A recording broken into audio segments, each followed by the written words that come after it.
Ce samedi 1er juin, l'Assemblée régionale de développement et paix Caritas Canada du Manitoba s'est élue à la paroisse Saint-Martyr canadien, réunissant de membres engagés et désireux de contribuer à des actions humanitaires et solidaires.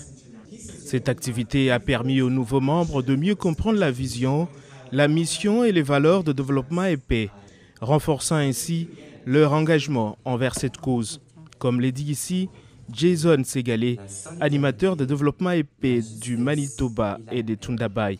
Alors aujourd'hui, c'est notre assemblée régionale pour le développement et paix ici au Manitoba.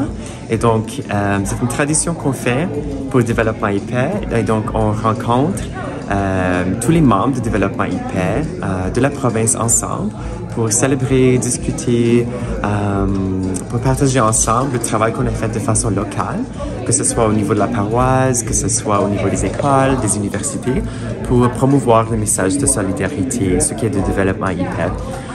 Et on invite aussi des personnes pour nous faire partager un peu au sujet des différents travaux de partenariat, etc. qu'on fait dans le Sud. Et donc, c'est aussi à la fois non seulement une célébration, un moment de partage, mais aussi un moment pour apprendre et approfondir un peu nos connaissances par rapport à ce qui se passe dans le monde. Nous appuyons. Au cours de cette assemblée, un focus a été mis sur le projet et les partenariats de développement et paix au Brésil.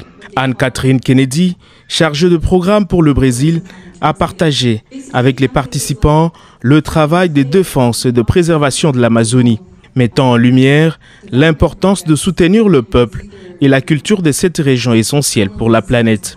Anne-Marie, dans cet extrait. Le Canada renforce son industrie minière ailleurs et le renforce vraiment fortement. Donc, il y a des cas au Guatemala, au Mexique, en Érythrée, aux Philippines, au Brésil, dans plein de pays, Pérou, dans plein de pays où il y a des débuts de conflits. Et je pense que ça renforce les conflits.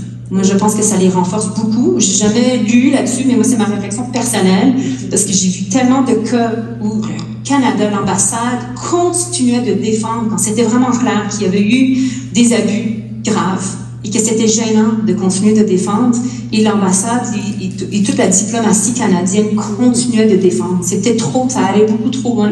Donc, l'investissement idéologique et financier du Canada dans ces mines-là est tellement avancé, développé, qu'on dirait que le Canada, que la diplomatie canadienne ne voit pas de limite. Il va trop loin et ça renforce les conflits. Mais il y a aussi un autre côté que peut-être que vous l'avez sous-entendu, mais qui est beaucoup, on en parle beaucoup moins, et c'est le fait que dans tous ces pays-là où il y a ces conflits, on n'arrête pas de dire que le Canada est un modèle de bon développement minier au Canada. Et que nous, on respecte notre territoire, on respecte nos peuples autochtones, on respecte nos minorités ethniques, qu'il n'y a pas de racisme environnemental au Canada, qu'on ne pollue pas et qu'on fait le mining 2.0 et que tout est beau au Canada. C'est vraiment ce qu'on dit. Et c'est ça qu'on entend.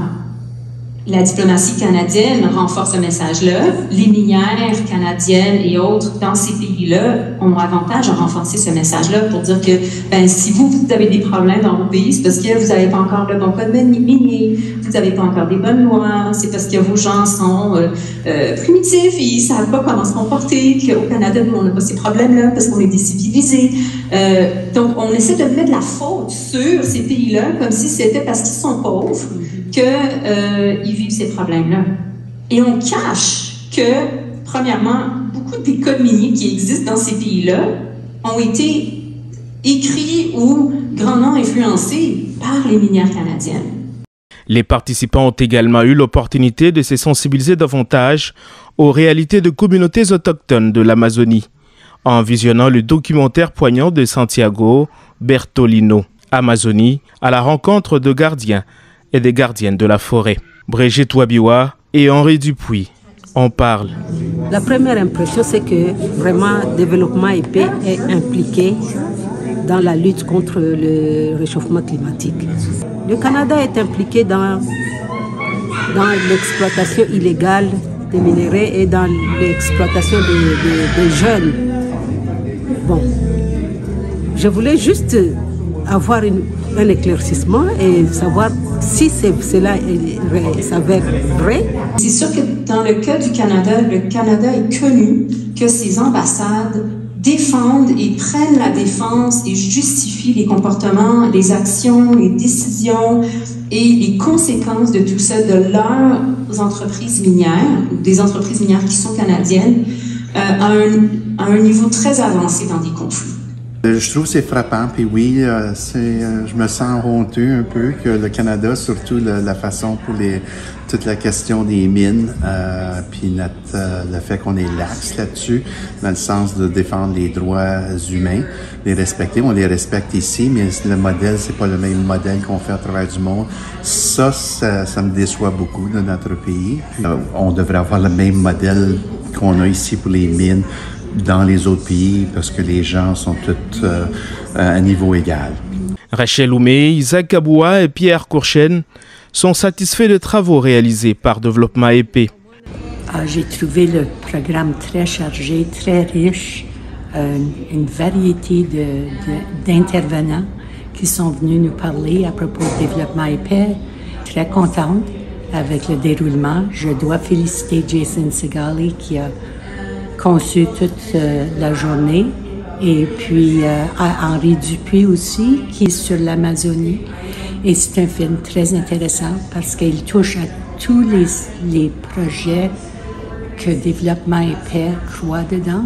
Les minières extractives, tous les sujets, la pollution, la dignité de l'homme, c'est tout dans l'Amazonie.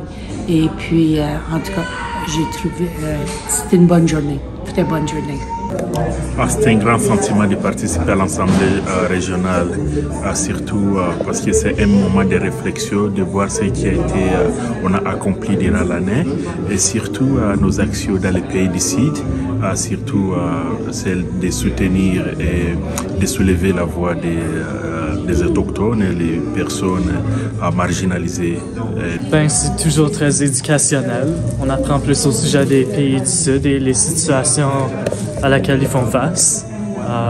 Et puis, ouais, c'est ça, c'est très touchant. Lors de cette assemblée régionale, les membres de Développement EP Caritas Canada du Manitoba ont renforcé leur engagement et leur solidarité envers les causes humanitaires et environnementales, témoignant ainsi de leur volonté de faire une différence concrète dans le monde. Winnipeg, Gaël Poyo pour IJL. La solidarité, la participation